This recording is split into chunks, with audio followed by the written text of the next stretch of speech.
Welcome to வெற்றிவாக YouTube channel. நான் உங்கள் சுல்ஃபிகர். இந்த வீடியோ இன்னைக்கு நம்ம எது சம்பந்தமா பேச போறோம் அப்படின்னு சொன்னா, நீங்க 2-3 நாளா பார்த்திருப்பீங்க. தமிழக வெற்றி கழகம் சார்பில் இந்த வக்ஃபு வாரிய சட்ட திருத்த மசோதாவிற்கு எதிராக போடப்பட்ட வழக்கு, அந்த வழக்குல ஒரு தீர்ப்பு கிடைச்சது. வக்ஃபு வாரிய சட்ட திருத்த மசோதாவிற்கு ஒரு இடைக்கால தடை, அதாவது வக்ஃபு வாரியத்துல யாரையுமே நியமனம் செய்யக்கூடாது, அந்த வக்ஃபு வாரிய சொத்துக்கள் சம்பந்தமாக எந்த நடவடிக்கையும் அரசு எடுக்கக்கூடாது அப்படின்னு சொல்லிட்டு ஒரு தீர்ப்பு வந்திருக்கு. சோ இதை நாம இந்த தீர்ப்பு நல்ல தீர்ப்பு, நாம தமிழக வெற்றி கழகம் சார்பாக போடப்பட்ட முதல் வழக்கில் இப்படி ஒரு நல்ல தீர்ப்பு வந்திருக்கு அப்படின்னு சொல்லி நாம எல்லாருமே அதை கொண்டாடணும். மக்களுக்கும் அது சம்பந்தமான செய்தியை அறிவிப்பு செஞ்சோம். சோ இந்த நேரத்துல நம்மை பிடிக்காத தமிழக வெற்றி கழகத்திற்கு எதிராக, அதிலும் குறிப்பாக திமுகவுடைய இணையதள கைக்கூலிகள் வக்ஃபு வாரிய சட்ட திருத்த மசோதாவுக்கு எதிராக ஒரு தீர்ப்பு வந்த சந்தோஷம் கூட இல்ல, ஒரு வெறுப்பினுடைய உச்சத்துல போய் நமக்கு எதிராக அவதூறுகளை பரப்புறாங்க. அதுல என்ன சொல்றாங்கன்னா, முதல் விஷயம், வக்ஃபு வாரிய சட்ட திருத்த மசோதாவுக்கு எதிராக தாவேகா போட்ட வழக்கு லிஸ்ட்லயே எடுக்கல, அது ஏற்றுக்கொள்ளப்படவே இல்லை அப்படின்னு சொல்லி ஒரு விஷயத்த சொல்றாங்க. ரெண்டாவது என்ன சொல்றாங்கன்னா, அபிஷேக் மனு சிங் சிங்வி அவர் ஏஎம்ஐஎம் ஓய்சியினுடைய கட்சி சார்பா போடப்பட்ட வழக்குல தான் அவரு நீதிமன்றத்துல வாதாடினாரு. தாவேகா அவரை நியமனம் செய்யவே இல்லை. தாவேகா ஏதோ ஒரு விஜய் அப்படின்னு சொல்லி தான் அந்த பெட்டிஷன்ல அவருடைய பேர் தான் இருக்குது. அந்த அட்வொகேட் தான் பெட்டிஷன் தாக்கல் பண்ணியிருந்தாரு. இவங்க அபிஷேக் மனு சிங் சிங்வியினுடைய பேரை பொய்யா பயன்படுத்துறாங்க அப்படின்னு சொல்லிட்டு ஒரு விஷயமும். மூணாவதா மிக முக்கியமா என்ன அப்படின்னா, RSS பிடியில் தாவேகா சிக்கி கொண்டது. கிறிஸ்தவர்களுக்கு எதிராக இந்த அபிடவிட்ல தாவேகா, அதாவது விஜய் அவர்கள் சில விஷயங்களை கோர்ட்ல கிறிஸ்தவர்களுக்கு எதிராக, கத்தோலிக்க கிறிஸ்தவர்களுடைய சொத்துக்கள் சம்பந்தமாக அபிடவிட்ல சில தகவல்களை கொடுத்திருக்கிறாங்க. அது கிறிஸ்தவர்களை சிக்க வைக்கிறதுக்காக, கிறிஸ்தவர்களுக்கு எதிராக விஜய் அவர்கள் செய்கிறார்கள் அப்படின்னு சொல்லிட்டு இந்த திமுகவினுடைய ஆதரவு சோசியல் மீடியாக்கள், அந்த இணையதள கைக்கூலிகள், இந்திரகுமார் தேரடி, மில்டன் மாதிரியான தேர்ட் ரேட்டர் ஊடகவியாளர் சொல்லக்கூடிய, காசுக்காக வாடகைக்கு விடக்கூடிய நபர்கள் தொடர்ந்து பரப்பிக்கிட்டு வருகிறாங்க. இதனுடைய உண்மைத்தன்மை என்ன அப்படிங்கறத பத்தி தான் இந்த வீடியோல நம்ம தெளிவா பேச இருக்கிறோம். இந்த வெற்றிவாக யூடியூப் சேனலை சப்ஸ்கிரைப் பண்ணாம பாக்குறவங்க சப்ஸ்கிரைப் பண்ணிக்கோங்க, பெல் பட்டனை கிளிக் பண்ணி வச்சுக்கோங்க. அப்பதான் நம்ம அடுத்தடுத்து போடக்கூடிய வீடியோக்கள் உங்களுக்கு நோட்டிபிகேஷன்ல வரும். இந்த செய்தியை, வீடியோவை உங்களுடைய கிறிஸ்தவ நண்பர்களுக்கு தயவு செஞ்சு நீங்க ஷேர் பண்ணுங்க. என்ன விஷயம்னா, தமிழக வெற்றி கழகத்தினுடைய தலைவர் தளபதி அவர்கள் கட்சி ஆரம்பிச்சதுல இருந்தே பிஜேபி பி டீம், இவர் பின்னாடி RSS இருக்குன்னு சொல்லி ஒரு பொய்யான நரேட்டிவா செட் பண்ணிட்டு இருந்தாங்க. சோ இது எதுக்காக அப்படின்னா, சிறுபான்மை சமூகத்தினுடைய, அதிலும் குறிப்பாக முஸ்லிம்களுடைய வாக்குகளை ஒட்டுமொத்தமாக திமுக அறுவடை செஞ்சு வந்துச்சு. திமுக முஸ்லிம்களுக்கு நல்லது செஞ்சு அந்த ஓட்டுகளை பெற்றா எங்களுக்கு எந்த பிரச்சனையும் கிடையாது. ஆனா தொடர்ந்து பிஜேபி அப்படிங்கிற ஒரு பூச்சாண்டியை காமிச்சு அவர்களுக்கு, முஸ்லீம் சமூகத்துக்கு எந்த விதமான நன்மையும் செய்யாமல், அவர்களுடைய சட்டமன்ற பிரதிநிதித்துவத்தை கூட அனுமதிக்காமல், அவங்கள வெறும் வாக்கு வங்கியாக பயன்படுத்தி அவர்களுடைய ஆதரவை பெற்று திமுக ஆட்சிக்கு வருது. சாலிடா முஸ்லிம்களுடைய வாக்குகள் இல்லைன்னா திமுக எல்லாம் எதிர்கட்சி அந்தஸ்துல கூட இருக்காது. அந்த அளவுக்கு முஸ்லிம்களுடைய வாக்குகள் திமுகவுக்கு போகுது, அதை வாங்கி வெற்றி பெறுகிறார்கள். ஆனா இன்னைக்கு தமிழக வெற்றி கழகம் களத்துக்கு வந்ததுக்கு பிறகு முஸ்லிம்களுடைய பேராதரவு விஜய் அவர்களுக்கு கிடைக்குது. இதை பொறுத்து கொள்ள முடியாமல் தான் இதுக்கு முன்னாடி இந்த மாதிரி அவதூறுகளை பரப்பிட்டு வந்தாங்க. ஆனா இதற்கு பிறகும், இவ்வளவு அவதூறுகளை பரப்பிய பிறகும் தமிழக வெற்றி கழகத்துக்கு முஸ்லிம்களுடைய ஆதரவு பெருவாரியாக இருக்கு.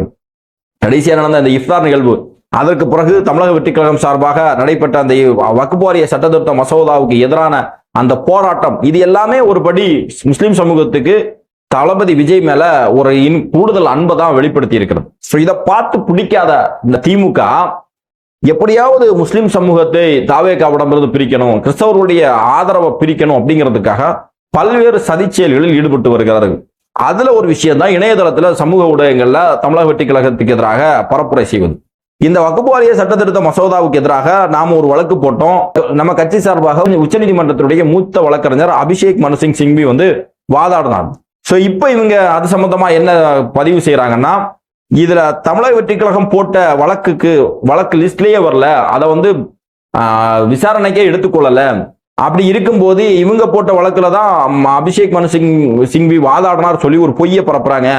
தாவேகாவுக்கும் அபிஷேக் மனு சிங்விக்கும் எந்த விதமான கனெக்ஷனும் இல்ல, ஓய்சி போட்ட வழக்குல தான் அவர் கலந்து கொண்டு வாதாடினார் அப்படின்னு சொல்லிட்டு ஒரு நெரேட்டிவை செட் பண்றாங்க.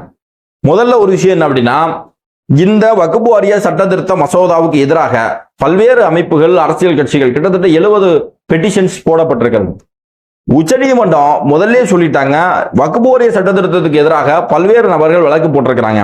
இதெல்லாம் தனித்தனியாக விசாரிக்க முடியாது. எனவே இதெல்லாம் சேர்த்து ஒரே வழக்காக விசாரிக்கிறேன் அப்படின்னு சொல்லிட்டாலே நாம போட்ட வழக்கு அங்கே ஏற்றுக்கொள்ளப்பட்டது அப்படிங்கிறதா அர்த்தம். சோ அப்படி நாம போட்ட வழக்கு அங்கே ஏற்றுக்கொள்ளப்பட்டது. அதுல எந்த விதமான மாற்று கருத்தும் கிடையாது. நாம போட்ட வழக்க ரிஜெக்ட் பண்ணல, நாம போட்ட வழக்க உச்ச நீதிமன்றம் ரிஜெக்ட் பண்ணல இல்லையா? அது ஒரு விஷயம் தெளிவாயிடுச்சு. அப்ப இப்படி ஒரு பொய்ய பரப்புனாங்க.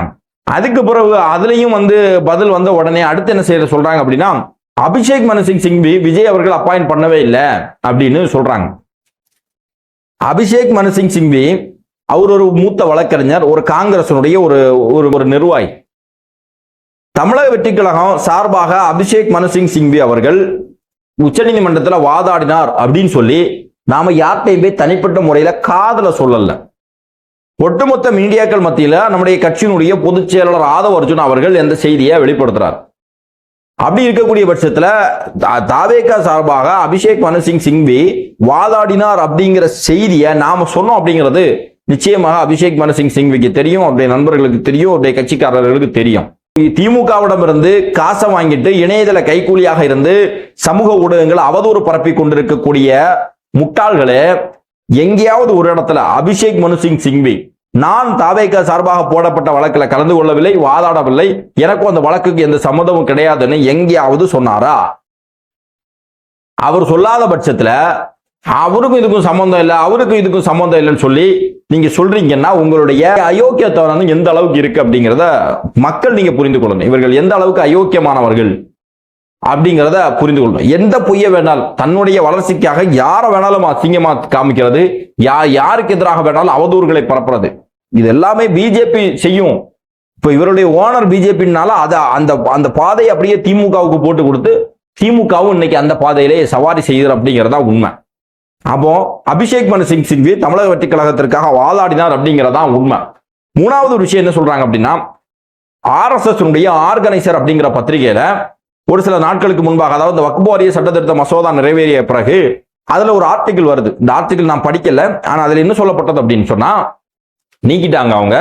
அதுல என்ன சொல்லப்பட்டதுன்னா, சிறுபான்மை முஸ்லிம்களுடைய சொத்துக்களை அரசு அந்த கட்டுப்பாட்டுக்குள்ள கொண்டு வரது மாதிரியே கிறிஸ்தவர்களுடைய கத்தோலிக் கிறிஸ்தவர்களுக்கு கிட்டத்தட்ட நாடு முழுவதும் அவர்களுக்கு சர்ச்சஸ் இருக்குது, பள்ளிக்கூடங்கள் இருக்கிறது, கல்லூரிகள் இருக்கிறது, இப்படி கிட்டத்தட்ட 20,000 கோடி ரூபாய்க்கு அதிகமாக சொத்துக்கள் அவர்களுக்கும் இருக்கிறது. அதையும் அரசாங்கம் தன்னுடைய கட்டுப்பாட்டுக்குள்ள கொண்டு வரணும், அதுக்கும் ஆடி அமைக்கணும் அப்படிங்கிற மாதிரி RSS தன்னுடைய அறிப்பை காமிச்சுக்கிட்டு அப்படின்னு சொல்லணும் அந்த ஆர்கனைசர். அது இதல்ல, இத தமிழக வெற்றி கழகம் கோர்ட்ல தாக்கல் செய்த அபிடவிட்ல இந்த செய்தி இருக்கு அப்படிங்கிறாங்க. தமிழக வெற்றி கழகம் கோர்ட்ல தாக்கல் செய்த அபிடவிட்ல இந்த ஆர்கனைசர் செய்தி பத்திரிகையில வந்த அதே செய்தி அங்க இருக்குது. இது எதற்காகனா, விஜய் அவர்கள் சிறுபான்மையினுடைய காவலன் சொல்லிக்கிட்டு களத்துல கிறிஸ்தவ சமூகத்தை எங்க சிக்க வச்சிருக்கிறாரு, ஒரு பொய்யாக வந்த ஆர்கனைசர்ல வந்த செய்தியை எடுத்து அதை ஆவணப்படுத்துறாரு விஜய் அவர்கள் அப்படின்னு சொல்லி விஜய் அவர்களை RSS கட்டுப்பாட்டுக்குள்ள கொண்டு வந்துருச்சு அப்படின்னு சொல்லி ஒரு பொய்ய பரப்புறாங்க. முதல்ல இந்த அபிடவிட்ட நமக்கு ரெடி பண்ணது உச்சநீதிமன்றத்தினுடைய மூத்த வழக்கறிஞர் அபிஷேக் மனு சிங்வி. அபிஷேக் மனு சிங்வி ஒரு காங்கிரஸ்காரர். ஒரு காங்கிரஸ்காரர் கிறிஸ்தவர்களுக்கு எதிரானவரா?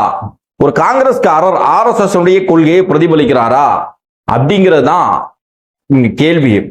அப்ப திமுகவினுடைய ஆதரவாளர்கள், திமுக சார்பாக பேசக்கூடியவர்கள், திமுகவினுடைய இணையதள கைக்கூலிகள் இந்த அபிடவிட்டை வச்சுக்கிட்டு விஜய் அவர்கள் RSS பிடியில் இருக்கிறார் சொன்னா, இந்த அபிடவிட்டை எழுதிய ரெடி பண்ண அபிஷேக் மனு சிங்வி அவரும் RSS பிடியில் இருக்கிறாரா?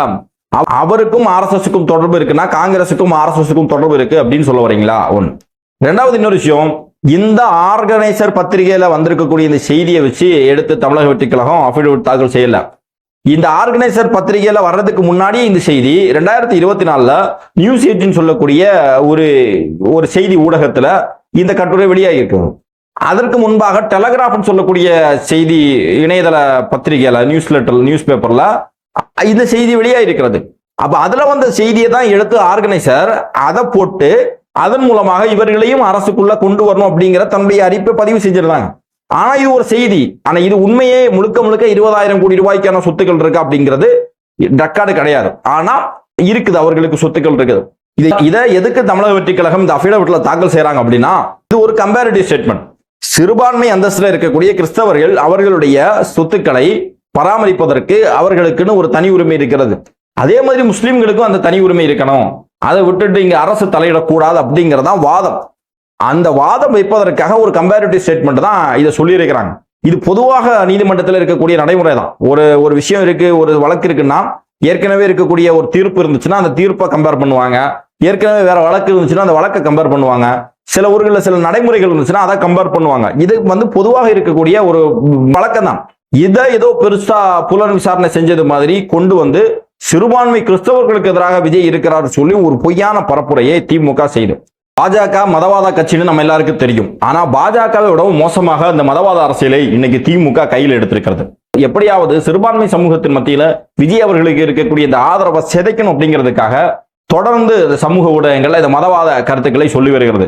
இந்த விஜய் அவர்கள் கிறிஸ்தவர்களுக்கு எதிராக இருக்கிறார், RSS உடைய பிடியில் இருக்கிறார் சொல்லக்கூடிய இதே திமுக தான் விஜய் அவர்களை ஜோசப் விஜய் அப்படின்னு சொல்லி அடையாளப்படுத்தி அவரை ஒரு சிறுபான்மையை சேர்ந்தவராக அடையாளப்படுத்தினாங்க. அப்போ தனக்கு வாக்கு வேணும், தன்னுடைய அரசியல்ல வெற்றி வேணும் அப்படின்னு சொன்னா எந்த விதமான ஈன செயலுக்கும் செய்யறதுக்கு தயாராக இன்றைக்கு திமுக இருக்கிறது. ஜோசப் விஜய்ன்னு சொல்லி இவரை யார் முதல்ல சொன்னா? H ராஜா வெளிப்படுத்தினார். அவர் ஜோசப் விஜய், அவர் ஒரு கிறிஸ்தவர் சொல்லி.